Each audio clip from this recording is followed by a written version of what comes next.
Gloria a Jesús, hemos terminado ya la primera carta de Tesalonicenses y hoy entramos a segunda de Tesalonicenses. De verdad que fue una bendición compartir la primera carta y ahora entramos a la segunda carta. Según lo que miramos acá en el saludo, en el primer versículo de segunda de Tesalonicenses 1, Pablo, Silvano y Timoteo, esto es Pablo, Silas y Timoteo, a la iglesia de los tesalonicenses, en Dios nuestro Padre y en el Señor Jesucristo, gracia y paz a vosotros de nuestro Padre y del Señor Jesucristo. Nos damos cuenta de que esta carta se escribió, la segunda carta que le escribió Pablo, junto con estos otros dos que se menciona, le escribieron a corto tiempo de la primera, o sea que no pasó mucho tiempo para escribir la segunda carta a los de tesalonicenses, sino que fue bastante breve. Algunos creen que sería entre no más de un año que hay de diferencia entre una carta y la otra. Esto quiere decir que el apóstol Pablo y junto con Silas y Timoteo siguen trabajando en la iglesia de Corinto. Están ahí trabajando y desde allí han enviado la primera carta, y ahora Pablo escribe su segunda carta y la envía también desde Corinto. O sea que no ha pasado un año, no ha pasado desde la primera con la segunda carta. Una vez más, si usted compara el versículo 1 y 2 de esta segunda carta con la primera carta, se dará cuenta que es el mismo saludo, prácticamente las mismas palabras, se parecen idénticas las palabras, y nos llama la atención el saludo del apóstol Pablo. Esta es la segunda carta que él escribe, y desde ahí en adelante, en todas las cartas que él escribió, siempre aparece estas palabras, gracia y paz, y son como gemelas estas palabras. Vienen siempre juntas, ¿verdad? Siempre vienen juntas, la gracia y la paz, y nos recuerda esto de la gracia del Señor, porque somos salvos por gracia y no por obras. Y a la verdad que cuando yo pienso en la gracia de Dios, yo le doy adoración a Él, y me toca tanto el corazón saber de que somos salvos por gracia y no por obra. ¿Qué es la gracia? La gracia es recibir algo que no nos merecemos, ¿verdad? Esa es la gracia, recibir algo que no nos merecíamos. Y nosotros no nos merecemos el cielo, no nos merecemos las bendiciones de Dios, no nos merecíamos todo eso. Y esa es la gracia, nos lo dio sin merecerlo. Como cuando usted le da a su niño cuando cumple años, aunque se ha portado bien mal, le ha hecho pasar vergüenzas, ¿y qué pasa? Siempre le da un regalito, ¿verdad? Y siempre le da su abrazo y su beso. No se merece ese regalo, pero usted siempre se lo da, y esa es la gracia. La misericordia es como lo opuesto. La misericordia es no recibir algo que se merece. Se merece un castigo, pero no se lo da, ¿verdad? Y esa es la misericordia, no recibir algo que se merece. Pero la gracia es diferente. La gracia es recibir algo que no merecíamos, y esa es la salvación, la vida eterna. Y hay que recordar eso siempre. Hay que crecer en la fe, hay que crecer en la gracia del Señor, de que somos salvos por gracia, porque Él nos amó tanto a nosotros. Y no puede haber paz sin la gracia del Señor. Gracia y paz va de la mano, porque sin la gracia del Señor no podemos tener paz. Un saludo muy idéntico a la primera carta. Ahora, la otra vez estuve bastante tiempo explicando cómo Pablo desde Filipo llegó a Tesalonicenses. Lo golpearon, nomás estuvo 3 semanas con ellos. Se levantó una gran turba, pero además de eso se había levantado una gran cantidad de creyentes. Casi toda la ciudad vino a escuchar al apóstol Pablo, y eso le dio celo a los judíos y a varias personas, y por eso levantaron una persecución bien fuerte contra el apóstol Pablo, tanto que se tiene que escapar de noche y salir de allí para salvar su vida. Pero los hermanos se quedaron ahí en Tesalónica, y ellos, como habían recibido el mensaje de Pablo, ahora la gente empezó a perseguirlos, a los cristianos de Tesalónica, y fue una persecución bien dura para ellos. El apóstol Pablo sale huyendo para Berea. Allá nuevamente lo vuelven a encontrar, se dan cuenta que está allá. La misma gente de Tesalónica va a quererlo matar allá, y se tiene que ir también inmediatamente de Berea para Atenas. Y allá en Atenas él predicó el evangelio hasta que llegaran Silas y Timoteo, y de ahí se van para Corinto. La otra vez les conté un poco más profundo acerca de esto, y nomás se lo recuerdo para que ustedes recuerden de la gran persecución que hay en Tesalónica. Comenzó con el celo y la envidia hacia Pablo, y como Pablo se fue, pues hoy la agarraron contra los hermanos que creyeron, con todos los que pusieron su fe en Cristo Jesús. Esto nos lleva al versículo 3 y 4, donde dice: debemos siempre dar gracia a Dios por ustedes, hermanos, como es digno, por cuanto vuestra fe va creciendo y el amor de todos y cada uno de ustedes abunda para con los demás. El apóstol Pablo comienza con una nota positiva. Así hizo Jesús también. Jesús le dice a la iglesia en Apocalipsis, o a las 7 iglesias de Asia Menor, siempre le cuenta lo bueno de ellos y después los corrige. Y así Pablo también dice aquí: es importante, debemos siempre dar gracias a Dios por ustedes, hermanos, porque dos cosas: han crecido en la fe. Número 1, han crecido en la fe, y número 2, han crecido en amor. Y todo esto ha sucedido en medio de las persecuciones y las tribulaciones que ustedes soportan. ¿Y qué dice la Biblia acerca de la prueba? La prueba produce paciencia, pero también la Biblia dice que nuestra fe será probada como el oro. Entonces, cuando uno pasa por pruebas y dificultades, el Señor está purificando su fe, la está probando como el oro. Y en medio de las grandes situaciones difíciles que atravesamos, el Señor purifica nuestra fe. Y por eso es que miramos que la iglesia de Tesalonicenses, o los tesalonicenses, la iglesia de Tesalónica, había crecido en la fe. ¿Por qué? Porque la persecución probó su fe como el oro y pudieron crecer en la fe. Es interesante que en toda la historia de la iglesia cristiana, en medio de la persecución, la iglesia, lo que le sucedió a la iglesia es que se hizo más fuerte. Siempre. No hay ni una sola época de la historia de la iglesia cristiana que cuando fue perseguida no creció. Siempre que fue perseguida la iglesia cristiana hubo más crecimiento. Siempre que la iglesia cristiana fue tratada, pero de una manera terrible, las persecuciones, cárceles, golpes y aún hasta muerte, la iglesia creció en gran manera. Siempre fue así. Ahorita mismo tenemos una iglesia muy perseguida en la China. ¿Y sabe qué ha pasado en la China? Hay más de 100 millones de cristianos evangélicos en la China, porque en medio de la persecución la iglesia sigue creciendo. En Corea del Norte hay una gran persecución contra los cristianos. ¿Y qué sucede? Los cristianos siguen en pie, porque la persecución lo que hace es que separa el trigo de la paja, separa el trigo de la cizaña. Entonces eso es lo que hace la persecución. Y cuando viene el fuego de la persecución, solamente perseveran los que verdaderamente han puesto su fe en Dios. ¿Y qué sucede con ellos? Crecen en fe. Y cuando han crecido en fe, además de eso, crecen en amor los unos con los otros, se protegen, se aman, porque el mundo está en contra de ellos. Y crecer en fe y crecer en amor, como le pasó a la iglesia de Tesalónica, eso hace que la iglesia crezca y se multiplique. Ustedes saben lo que está pasando en la India. Nos contaba el hermano Ajax Palvanan el domingo pasado de las persecuciones que se dan y cómo la iglesia en la India también va creciendo.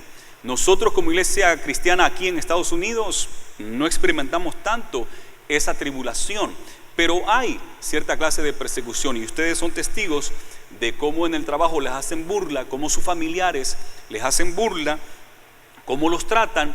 Y aún algunos de ustedes han tenido miedo a bautizarse en agua, porque saben que si se llegan a bautizar en agua, sus familias de ustedes los van a criticar, incluso van a decirles: ya no eres mi hija si te llegas a bautizar, ¿verdad? Vete con los aleluyas, vete con los locos, pero tú ya no tienes parte aquí en la familia. Y yo sé de algunos casos aquí dentro de la iglesia que tienen miedo a bautizarse, o han tenido miedo de bautizarse porque reciben cierta persecución. Pero hay que ser como la iglesia de Tesalónica, que no tuvieron temor y en medio de la persecución hicieron lo que era justo y lo que era correcto, y lo que sucedió es que su fe creció más. Si alguno de ustedes no se ha bautizado por el temor a su familiar, recuerde que hay que escoger a Jesús antes que a los familiares. ¿Y qué va a pasar con su fe? Va a crecer. La mamá de la hermana Andrea nos contaba una ocasión que la entrevistamos en la radio. Ella en Argentina le sucedió esto, y dice de que cuando se bautizó la mamá la corrió, la trató muy mal, le sacó la ropa, tuvo que irse a vivir con las misioneras de la iglesia y irse a vivir a la iglesia porque la mamá la corrió. Pero ¿qué pasó? A los años no solamente la mamá la volvió a recibir, sino que se convirtieron muchos en la familia, pero ella tuvo que tener la fe y la disposición de bautizarse y seguir a Jesús, y después miró el fruto, después miró de que la familia también se convirtió y la aceptaron y la amaron nuevamente. Así es que uno tiene que a pesar de la persecución, mantenerse firme. La iglesia de Tesalónica, muy perseguida, pero creció en fe y creció en amor. Versículos 5 y 6, aquí resalta un tema bien importante. Dice: esto es demostración del justo juicio de Dios, para que seáis tenidos por dignos del reino de Dios, por el cual asimismo padecéis, porque es justo delante de Dios pagar con tribulación a los que os atribulan, y a vosotros que sois atribulados, daros reposo con nosotros cuando se manifieste el Señor Jesús desde el cielo con los ángeles de su poder. Me detengo ahí. Miramos el padecimiento de Tesalónica. Muchas veces la iglesia cristiana de hoy en día, la iglesia de este tiempo, no quiere hablar mucho del sufrimiento y no quiere hacer mucho mención de que se sufre. Y como les he dicho mucho, de una iglesia bien famosa y que ha crecido bastante, incluso su lema es "pare de sufrir". Ahí en Santana fuimos a la convención unida y nos tocaba pasar ahí por la iglesia y decía "pare de sufrir". Y bueno, es una iglesia bien reconocida porque predica un mensaje de que uno va a parar de sufrir, pero a la verdad de que no, habrán dificultades, habrá padecimiento, no es así. Y ayer cuando estábamos en los bautismos, el pastor Ignacio García le decía a los hermanos: miren, yo quiero que sepan que después que se bauticen van a haber dificultades, van a haber pruebas, van a haber situaciones difíciles, y quizás algunos de ustedes van a perder el trabajo, le dijo. Pero yo quiero que cuando ustedes pierdan el trabajo, que se alegren, que le den gracias a Dios. Eso fue lo que dijo: denle gracias a Dios. Y se quedó calladito y todo el mundo escuchando. ¿Y por qué le van a dar gracias a Dios porque han perdido el trabajo? Porque Dios le va a dar uno mejor. Dice, tienen que tener fe y tienen que darle gracias a Dios, porque Dios les va a dar un mejor trabajo. Por eso lo perdieron, y hay que mantener la fe en medio de esa dificultad. Cuando le dio una enfermedad, dijo él, digamos cáncer, y se detuvo ahí porque él tiene cáncer y estuvo bien mal, al borde de la muerte hace unos meses atrás. Y dice: cuando les dé cáncer, que es lo que yo tengo, y levantó su brazo porque aquí él tiene una manguerita donde le ponen los medicamentos y todo ese proceso. Cuando le dé cáncer, dice, dele gracias a Dios. Y yo me quedé como: Dios mío. Desde que estaba hablando de la prueba, yo estaba pensando, él está enfermo, él está mal, y está diciendo que hay que dar gracias. En ese momento yo pensé: wow, que yo no tenía una enfermedad así de fuerte, y le empecé a dar gracias a Dios, que Dios ha tenido misericordia. Y pensé en ustedes, porque sé que hay varias enfermedades difíciles en medio de nosotros, pero quizás un 90%, un 85% de nosotros estamos bien de salud. Pero hay unos cuantos de nuestros hermanos que están pasando enfermedades duras. Y él dijo: cuando si le da cáncer, dice, por así decir, hay que darle gracias a Dios. Y señaló él a su situación acá. ¿Por qué? Dijo: porque Dios le está dando una oportunidad de ponerse a cuenta. Y entonces él puede darle gracias a Dios porque ahora tiene el cáncer, y entonces él se está poniendo a cuenta con el Señor, está tratando de hacer todo lo que tiene que hacer para la obra del Señor, y él en eso le pudo dar gracias a Dios, porque él se puede preparar para la muerte, ¿verdad? Que cuando viene la muerte de momento, pues no hay manera de prepararse, pero él encontró darle gracias a Dios que él puede prepararse. A mí se me hicieron lágrimas en los ojos en ese momento. El pueblo yo lo miré, el pueblo estaba, porque lo han escuchado muchas veces quizás, pero a mí me conmovió. Dije: Dios mío, estar en esa situación y tener que predicar la palabra y tener que hablar de fe y tener que de animar al pueblo, y él lo pudo hacer diciendo: pues gracias a Dios, porque en medio de esa enfermedad usted se puede preparar para encontrarse con su Creador, porque todos, tarde que temprano, estaremos delante del Creador. Y alguien que pasa una enfermedad terminal se puede preparar a tiempo para encontrarse con el Señor. Así es que aún en medio de eso, imagínense poderle dar gracias a Dios. Algunos de nosotros no hemos sido probados así como está siendo probado el pastor Ignacio García, dominicano, pastor en la Melrose, allá en Hollywood, en Los Ángeles. No hemos sido probados así, pero que cuando seamos probados, que mantengamos la fe como estos hombres de Dios. Y yo sé que algunos de ustedes, algunos pocos, han sido probados bien fuertes y han mantenido la fe. Que lo hagamos siempre en el nombre de Jesús. Ahora, el tema que me llama aquí la atención en estos 3 versículos es el justo juicio de Dios. Y el versículo 6, porque es justo delante de Dios pagar con tribulación a los que les atribulan a ustedes. Es justo. Y además dice, justos juicio de Dios. Durante la gran tribulación, el día del Señor, como miramos en las lecciones pasadas en 1 Tesalonicenses, el día del Señor, o que también se le conoce como la gran tribulación, sabe que en varias partes, desde el capítulo 6 hasta el capítulo 19, donde prácticamente se da el día del Señor de Apocalipsis, en Apocalipsis 6 al capítulo 19, ahí está el día del Señor, el día terrible y espantoso de Jehová, o el día de Jehová, el día de la ira del Señor, y como también se le conoce en la Biblia, que Jesús mismo le puso el título, la gran tribulación. Capítulo 6 al 19 de Apocalipsis, miramos ahí los 7 sellos, miramos las 7 trompetas y las 7 copas de la ira de Dios.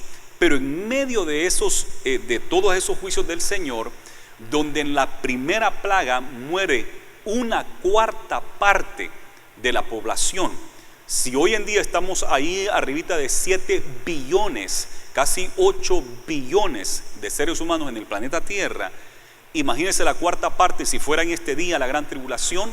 En los primeros juicios, en el primer capítulo de Apocalipsis, aparece que ya ha muerto 1/4 parte, 2 billones, si fuera en este momento, 2 billones de la población. Una contaminación y algo terrible. Pero ¿sabe qué cantan los ángeles? Justos y verdaderos son tus caminos, Rey de los santos. Y dice, y los ángeles dicen, tus juicios son justos y son verdaderos, porque la gente puede decir, no es justo que muera 1/3 parte de la población. No es justo de que caigan estrellas del cielo, de esos meteoritos que caigan en el cielo y destruyan. No es justo que haya un terremoto como nunca antes ha habido en toda la historia de la tierra. No es justo que eso suceda, porque dice la Biblia que habrá un terremoto como nunca antes hubo ni habrá después en toda la faz de la tierra. Y de repente yo pienso que los afortunados, por así decirlo, somos los californianos, porque en California se habla de the big one, y viene eso de años. Desde que yo estoy pequeño oigo que ahí viene el grande, el terremoto más grande. Quizás este terremoto está preservado por Dios durante la gran tribulación, pero en medio de eso, ustedes saben que cuando hay una pequeña cosa, pequeño huracán que entra y destruye unas cuantas casas, unas 100, 200 casas, los fuegos aquí en California destruyen unas 25 casas. Qué doloroso, qué duro, y se preocupa la gente. Escuchaba en esta semana que el fuego de tal lugar nomás iba 3% de controlado, el fuego del otro lugar nomás llevaba 25% controlado, y eso que habían estado muchos bomberos y se necesita mucha agua y estamos en escasez de agua, y uno se preocupa, dice, ¿cómo van a controlar este fuego? Nomás el 3%, y uno le entra como temor, le entra pánico, y eso nomás es un pelito de lo que será la gran tribulación. Imagínese usted qué duro será la gran tribulación, el día de la ira del Señor. Pero dice el Señor que sus juicios son justos, y en medio de eso Él estará haciendo justicia, y es justo. Nadie puede cuestionar la justicia de Dios. Los hermanos de Tesalónica pasaban persecución, y dice aquí el apóstol Pablo les recuerda, pero Dios será justo, que los que lo están tribulando a ustedes, ellos también van a ser tribulados por Dios, van a pasar tribulación por Dios. Y nos dice acá, aquí lo lleva, cuando hablamos de esto, de que recibirán su castigo, recordamos nosotros de que hay una ley espiritual en la tierra, en este mundo en el cual vivimos, que le conocemos como la siembra y la cosecha, ¿verdad? Allá en el mundo se puso de moda el karma, y hablan del karma, así le llaman los orientales, de lo que uno hace malo, se le devuelve en malo, ¿verdad? Así dicen ellos. La Biblia lo que dice es que lo que uno siembra, eso cosechas. Y si tú vas a juzgar a alguien, prepárate porque serás juzgado. Con la vara con que mides serás medido. Y el que es misericordioso alcanzará misericordia. Pero el que es malo y cruel, asimismo también le vendrá maldad y crueldad. Entonces hay que ser misericordiosos. Hay que ser misericordiosos y vamos a alcanzar misericordia de Dios. ¿Usted no quiere ser misericordioso? Bueno, allá usted. Yo quiero ser misericordioso porque sé que los misericordiosos alcanzarán la misericordia de Dios. Y habrá castigo para aquellos que atribulan a la iglesia, que persiguen a la iglesia. Lo habrá, y hemos visto algunos que ni siquiera nos da alegría cuando hemos visto lo que les sucede después de atacar a la iglesia, atacar a una persona. No nos da mucho gusto, no nos da alegría, pero miramos lo que le aconteció y sabemos que es la retribución a lo que había hecho, a lo malo que había hecho. Pero cuando menciona aquí la manifestación del Señor, también nos recuerda de ese día postrero, de la gran tribulación que está en el futuro. Pues dice el 7, y a vosotros que sois atribulados, daros reposo con nosotros cuando se manifieste el Señor Jesús desde el cielo con los ángeles de su poder. La palabra aquí que usa manifieste es la palabra griega que es apocaliptus, o donde nosotros tomamos la palabra apocalipsis, cuando Jesús se apocalipsis. ¿Qué quiere decir eso? La palabra apocalipsis no quiere decir terror, no quiere decir miedo, no quiere decir ni siquiera fin del mundo. Algunos piensan que la palabra apocalipsis quiere decir el fin del mundo. No. ¿Sabe qué quiere decir la palabra apocalipsis? Quiere decir revelación. Por eso es que en algunas Biblias, la mía dice apocalipsis, pero en algunas Biblias dice revelación. Y en inglés dice revelations, ¿verdad? Revelación. Porque la palabra apocalipsis quiere decir revelación o manifestarse. Entonces aquí dice que cuando Jesús se manifieste, y usa la palabra apocalipsis, cuando el Señor se revele, y nos dijo ya en Primera de Tesalonicenses que Él vendrá con poder y gloria, y nos habla acerca del arrebatamiento que se dará primero, como miramos en el capítulo 4 de Primera de Tesalonicenses. Primero se da el arrebatamiento y después miramos que se da el día de la ira del Señor, o lo que es la gran tribulación. Ya nos dijo bastante de eso en la primera carta, y ahora acá lo vuelve a mencionar. En menos de un año vuelve a escribirles, y hoy no les va a explicar mucho porque ya les explicó en la primera carta. Así, si usted ya se le olvidó, le recomiendo que vaya a leerla otra vez y que trate de mantenerlo en su mente. Pero aquí les habla acerca de esta manifestación del Señor Jesús desde el cielo con los ángeles de su poder en llama de fuego, para dar retribución a los que no conocieron a Dios ni obedecen al evangelio de nuestro Señor Jesucristo. Entonces, ¿para quién es la gran tribulación? Para los que no creyeron el evangelio de Cristo Jesús, para los que no quisieron aceptarlo. Y esto es algo de controversia aún para nosotros, porque nosotros pensamos cómo podemos nosotros pensar en aquellas tribus que nunca escucharon de Cristo Jesús, y cómo es que ellos, sin haber escuchado de Cristo Jesús, no van a poder tener la oportunidad de aceptarlo. Y uno se cuestiona eso. Pero si estas tribus, estas aldeas nunca escucharon de Cristo Jesús, ¿por qué entonces Dios los va a castigar si nunca tuvieron la oportunidad de escuchar de Cristo Jesús? Pero la Biblia nos dice de que Dios es justo. Él es un Dios justo. Él es un Dios misericordioso. Dice la Biblia que hay una ley en nosotros. Hay una ley que Dios ha puesto en nosotros, la conciencia, nuestro corazón. Ahí hay una ley que Dios ha escrito, y Dios va a juzgar a cada quien según sus obras. La mayoría de la gente ha escuchado de Cristo Jesús, y es bien interesante de que la mayoría del mundo ha escuchado el evangelio. Nuestras naciones, las naciones europeas, las naciones de Estados Unidos, Latinoamérica, todos han escuchado de Cristo Jesús. Y ahora quieren sacar a Dios de las escuelas, sacar a Dios del gobierno. Así que todos han escuchado de Cristo Jesús, en la gran mayoría. Estamos en el año 2015 de nuestro Señor Jesucristo. Todo el mundo sabe eso, que el año 2015, desde que Jesús nació. Pero sí es cierto que hay un grupo de personas que nunca ha escuchado de Cristo Jesús, pero Dios los va a juzgar según la ley que Dios ha puesto en su corazón, porque Dios es justo. No va a decirle, como nunca aceptaste a Jesús, te vas al infierno o vas a ser castigado eternamente. No puede hacer eso Dios, porque ellos no tuvieron la oportunidad de escuchar. Pero para los que escucharon, que yo creo que es la mayoría, los que escucharon el Evangelio de Cristo Jesús, para ellos, los que les han rechazado, dice acá que les espera una tribulación, les espera un castigo de Dios. Lo vamos a volver a leer aquí en 1 Tesalonicenses capítulo 1. Lo vuelvo a leer porque esto es bien importante. Fíjese lo que dice: en llama de fuego para dar retribución a los que no conocieron a Dios ni obedecen el Evangelio de nuestro Señor Jesucristo. ¿Y por qué el Evangelio de nuestro Señor Jesucristo? Porque no hay otra manera de ser salvos, solamente a través de Cristo Jesús.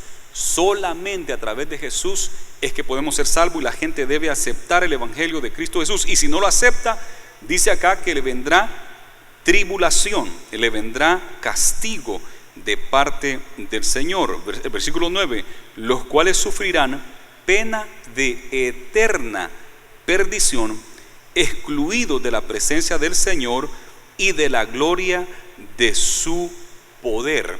Estarán excluidos ¿de qué? De la presencia del Señor, y van a recibir eterna ¿qué? Perdición. Fíjese que no nos dice aquí el lugar, nos dice dos cosas: una eterna perdición, estar perdidos eternamente, y nos habla también de estar excluidos de la presencia de Dios. Dos cosas. Así será el castigo. Y yo les he dicho varias veces que el único lugar donde el hombre puede estar excluido de la presencia del Señor y que puede estar eternamente perdido, en perdición eterna, se llama infierno. Nosotros los predicadores quizás muy poco hablamos acerca del infierno. Siempre estamos hablando de la gracia del Señor y hablando de que porque de tal manera amó Dios al mundo que dio a su Hijo unigénito, para que todo aquel que en él cree no se pierda, mas tenga vida eterna. Y ese es nuestro mensaje, un mensaje de amor, de salvación, el mensaje de fe, esperanza y amor. Ese es el mensaje que yo les predico, el mensaje del Evangelio. ¿Sabe qué quiere decir el Evangelio? Buenas noticias. Y siempre estamos procurando predicarle la buena noticia. Si usted es pecador, si usted está condenado al infierno, pero la buena noticia es que Jesús pagó el precio en la cruz del Calvario porque le amó tanto a usted para que usted no se pierda eternamente, y lo único que tiene que hacer es aceptar a Jesús, recibir el Evangelio de Cristo Jesús, conocer a Dios. ¿Y cómo podemos conocer a Dios? A través de Cristo Jesús. Y siempre ese es nuestro mensaje, un mensaje de gracia, un mensaje de fe, esperanza y amor. Hubo un predicador aquí en esta tierra que predicó bastante del infierno, ¿sabe? ¿Y sabe quién es ese predicador que caminó esta tierra y que habló 5 veces más del infierno de lo que habló del cielo? Jesús de Nazaret, Jesucristo. Él habló 5 veces más del infierno que del cielo, y habló de cómo será tomada la paja y ser echada en el fuego donde no se apagará, y habló de Lázaro y el hombre rico que fue a un lugar de tormento, y dijo Jesús que era mejor arrancarse la mano. Si tu mano te va a hacer ocasión de caer, es mejor amputarte la mano que entrar con tus 2 manos al infierno, porque el infierno es serio. Jesús fue el que habló todo eso, ¿verdad? Los predicadores, nosotros lo que tratamos de predicar es la gracia y la misericordia. Jesús predicó de la gracia y la misericordia, no me malentienda, pero sí quiero quedar claro que Jesús habló más del infierno que de lo que habló del cielo, que del paraíso, que el lugar que Él ha preparado para nosotros. Y acá no menciona directamente el infierno, esta porción, pero sí menciona una condenación eterna, y menciona el estar separados, excluidos de la presencia del Señor. El único lugar en todo el universo, en la eternidad, donde puede estar el hombre separado de Dios, se llama infierno. El lago de fuego es el único lugar. Así es que eso debe de quedar claro. Alguna gente dice no puede ser eterno. Quizás sí lo va a mandar al infierno, pero no para siempre, sino que hay una aniquilación donde va a dejar de existir y se va a acabar, como enseñan los testigos de Jehová y los adventistas, de que viene un momento en que uno deja de existir y no puede ser castigado por la eternidad. Pero a mí este versículo acá, según lo que Jesús ha enseñado, según lo que el apóstol Pablo ha enseñado, Y según lo que estamos leyendo acá, nos dice eterna perdición. ¿Y qué es eterna? Para siempre, ¿verdad? Eso es eterna. Vamos a recibir salvación eterna, vida eterna. ¿Y qué quiere decir eso? Para siempre. Pero además de la vida eterna, hay perdición eterna, condenación eterna y estar excluidos de la presencia del Señor eternamente. El infierno es eterno, el castigo separado de Dios es eterno también. La Biblia lo dice, no es algo que nosotros nos inventamos, eso está ahí escrito y no podemos negarlo. La Biblia habla de dos resurrecciones. La primera resurrección que ustedes ya miraron en Primera de Tesalonicenses, cuando será el rapto de la iglesia, se da la primera resurrección. Los muertos en Cristo resucitarán primero, luego nosotros seremos arrebatados y vamos a encontrarnos con el Señor en las nubes y estaremos con Él para siempre. Pero después del milenio, en el libro de Apocalipsis, después de toda la gran tribulación y cuando Jesús viene y pone sus pies en la tierra, miramos de que a los 1000 años después de eso hay una segunda resurrección. Y esta segunda resurrección es para una condenación eterna. Es una resurrección para la muerte eterna. Nosotros vamos a tener parte en la primera resurrección. Por eso la Biblia dice: bienaventurados los que tienen parte en la primera resurrección, porque la muerte ya no tendrá potestad sobre ellos. Los que son resucitados en la primera resurrección, que yo espero estar ahí, y si no estoy muerto, espero ser transformado y arrebatado, como dice la Biblia, porque los muertos en Cristo Jesús serán resucitados y llevados al cielo, su cuerpo glorificado. Pero los que estemos vivos seremos transformados y seremos arrebatados para encontrarnos con el Señor en las nubes. Así es como la Biblia lo dice. Y yo espero eso, o que esté muerto y resucite de entre los muertos, o que esté vivo y ser transformado y arrebatado. Dice la Biblia que debemos de estar preparados porque no sabemos el día ni la hora cuando esto va a suceder. No sabemos el día ni la hora cuando no sucederá esto. Así que tenemos que estar preparados para ese día glorioso. Pero qué versículo más importante este: los cuales sufrirán pena de eterna perdición, versículo 9, excluidos de la presencia del Señor y de la gloria de su poder. Jesús habló más del infierno porque es una realidad el infierno, y es mi responsabilidad como predicador del evangelio predicarle de la gracia, la fe, la esperanza y el amor, pero también recordarle de que hay un infierno que es verdadero. ¿Y quiénes irán ahí? Los que rechazan el evangelio de Cristo Jesús. Los que no tienen conocimiento de Dios son los que irán ahí. Pero todos los que aceptemos el amor, la gracia, la misericordia de Cristo Jesús y conocemos a Dios a través de Jesús, tendremos vida eterna. Dice el versículo 10: cuando venga en aquel día para ser glorificado en sus santos y ser admirado en todos los que creyeron, por cuanto nuestro testimonio ha sido creído entre vosotros. Qué hermoso esto. La gloria de su poder cuando venga en aquel día para ser glorificado por sus santos y ser admirado por todos los que creyeron. Cuando Jesús estaba por ir a la cruz del Calvario, en una ocasión dijo: Señor, así como la gloria que tenía antes de haber venido acá, así otra vez glorifícame, y para que mis discípulos, para los que me siguen, puedan ver esa gloria. Y Jesús anhelaba de que nosotros, los discípulos de Él, pudiéramos ver la gloria que Él tenía con el Padre, porque Jesús es Dios. Entonces Jesús anheló de que los discípulos y todos los seguidores de Él pudieran verlo en su gloria. Creo que no hay otro día más glorioso, más hermoso, que el día que nos encontremos con Jesús en su gloria, en su poder, cuando Él regrese con poder y gloria. Dice la Biblia que así como se fue en las nubes, así mismo Él volverá en las nubes. Y qué hermoso va a ser ese día cuando nosotros miremos a Jesús en su gloria. Hablamos de su muerte en la cruz del Calvario, hablamos de los clavos en sus manos, en sus pies, la herida en su costado, la corona de espinas, hablamos de cómo nació en el pesebre, cómo Él sufrió acá y fue perseguido hasta llegar a la muerte. Hablamos de eso duro de Jesús, pero qué hermoso será verlo en su gloria. Qué hermoso será verlo como león de la tribu de Judá, porque lo hemos conocido como el Cordero de Dios que quita el pecado del mundo, un cordero inmolado, sangrando para ser sacrificado, un cordero que quita el pecado del mundo. Pero qué glorioso mirarlo y conocerlo como el león de la tribu de Judá, ¿verdad? ¡Qué poder! ¡Qué gloria! Démosle fuerte ese aplauso al Señor. Gloria a Jesús. Qué hermoso será ese día cuando lo miremos cara a cara. Qué hermoso será de verdad verlo en su gloria. La gente lo criticó, hasta el día de hoy lo sigue criticando. Dicen que fue un falso Cristo, que quizás nomás fue un profeta, un maestro nada más, o fue un engañador, fue un lunático y cosas. Hablan así de Jesús, ¿verdad? Y lo niegan y lo rechazan. Y a los que predicamos su palabra nos persiguen y nos critican y nos menosprecian. Y así ha sido por toda la historia de la cristiandad. Se han burlado de los cristianos, han dicho son una bola de hipócritas, son así y así. Pero qué hermoso será ese día cuando Él se manifieste en su poder. Yo quiero estar del lado de Él.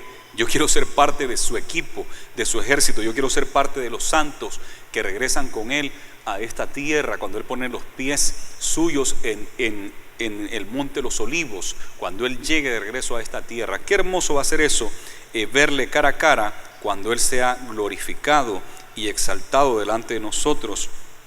Dice el 11 y el 12 ya para concluir: por lo cual asimismo oramos siempre por vosotros, para que nuestro Dios os tenga por dignos de su llamamiento y cumpla todo propósito de bondad y toda obra de fe con su poder.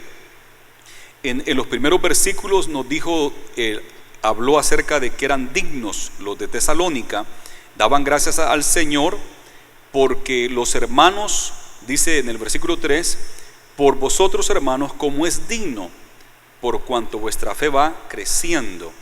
Ellos eran dignos, su fe iba creciendo, su amor iba creciendo. Pero ahora aquí el apóstol Pablo dice: nosotros oramos por ustedes para que sean dignos, aún todavía, que sean dignos de la bondad y toda obra del Señor, que sean dignos de su llamamiento y que cumpla todo propósito de bondad y toda obra del Señor. Hay que orar los unos por los otros para que seamos dignos. Como pastor siempre estamos orando por la iglesia, me toca orar por toda la iglesia y le digo: Señor, todos los niños, los jóvenes, los adultos, los ancianos, pero cada miembro de la iglesia, ¿verdad? Bendícele, guárdale, cuídale. Y siempre estamos orando así. Yo sé que ustedes oran por mí y oran los unos por los otros, pero me gusta lo que dice aquí el apóstol Pablo. Tenemos que orar para que seamos dignos, dignos del Señor, dignos del llamamiento, dignos de escapar de la ira venidera, que seamos dignos, ¿verdad? Porque somos salvos por gracia, y eso es así, somos salvos por gracia, pero hay una responsabilidad nuestra de caminar como es digno del evangelio, de este reino del Señor. Tenemos que caminar dignamente, haciendo lo que agrada al Señor, no dando un mal testimonio del evangelio, no dando un mal testimonio del evangelio de Cristo Jesús, sino viviendo dignamente de ese evangelio. Que no nos acusen de malhechores. Si nos acusan de malhechores mintiendo, es una bienaventuranza. Cuando nos acusan mintiendo, pero cuando dicen son así, así, y de verdad son así, son ladrones y son esto y aquello, eso no es una bienaventuranza, eso es una vergüenza, y eso no es ser digno del evangelio de Cristo Jesús. Entonces tenemos que caminar como es digno, ¿verdad? Que si la gente va a hablar mal de nosotros, que sea mintiendo, pero no que no sea porque de verdad usted es así. Jesús dijo que el que quiere ser mi discípulo debe de poner su mano en el arado, y el que voltea a ver hacia atrás no es digno de mí. Así que si usted va a poner su mano en el arado, no voltee a ver hacia atrás, mantenga su mirada hacia el frente para que ese surco se mantenga derechito. La Biblia nos dice de que tenemos que ser dignos de ser sus discípulos. El que quiera venir en pos de mí, tome su cruz cada día, niéguese a sí mismo y sígame. Y eso es todos los días. Hagamos de un evangelio de gracia, un evangelio de amor, y es verdad, pero también el evangelio quiere que nosotros seamos dignos. El evangelio prescribe que usted y yo seamos dignos. El evangelio prescribe que usted y yo nos neguemos a los placeres de este mundo, nos neguemos a nosotros mismos, tomemos la cruz, porque vendrán tribulaciones, vendrán dificultades, tomemos la cruz y que le sigamos cada día. Va de la mano el evangelio de la gracia, del amor de Dios, pero va con la mano, de la mano, nuestra parte de caminar como es digno del evangelio de Cristo Jesús. ¿Cuántos dicen amén? Algo que les voy a pedir, hermanos, es que oremos por eso. Sabe que yo casi no oro por eso, creo que nunca he orado, Señor, que seamos dignos. Creo que sí lo he mencionado, pero orar para que ustedes sean dignos del Evangelio, dignos de ser salvos. Creo que siempre he pedido misericordia y gracia y eso, pero creo que es una buena oración. Vamos a orar que usted y yo seamos dignos del Evangelio, de que mantengamos nuestra mano en el arado, que demos un buen testimonio, que caminemos rectamente, que seamos dignos. El apóstol Pablo dice, oro por ustedes siempre para que nuestro Dios os tenga, que Dios les tenga a ustedes por dignos de su llamamiento y cumpla todo propósito de bondad y toda obra de fe en su poder, para que el nombre de nuestro Señor Jesucristo sea glorificado en vosotros y vosotros en Él, por la gracia de nuestro Dios y del Señor Jesucristo. Qué hermoso esto, que el nombre de nuestro Señor sea glorificado en nosotros y nosotros en Él, por la gracia de nuestro Dios y del Señor Jesucristo. Que sea así, que nosotros vivamos así. Es una buena oración. En el siguiente capítulo va a hablar acerca de lo que es el anticristo. Ya nos habló del rapto, nos habló de la gran tribulación, nos ha hablado de que Jesús viene pronto, y en el siguiente capítulo va a hablar acerca del hombre de perdición, que nosotros reconocemos como el anticristo. Yo creo que como iglesia es importante que revisemos estos temas y que caminemos según lo que la palabra dice, y no olvidarnos predicar la segunda venida de Cristo Jesús, porque sería un grave error. Como iglesia debemos de seguir recordando que Él viene y que Él viene pronto. Esto nos anima a seguir hacia adelante, esperando que nuestra recompensa y nuestra redención está cerca, que seamos dignos de Él cuando Él regrese en su gloria. Démosle un fuerte aplauso al Señor. Gloria a Jesús por su bondad y su misericordia. Gloria a Dios. Vamos a inclinar nuestros rostros. Señor, gracias por tu palabra.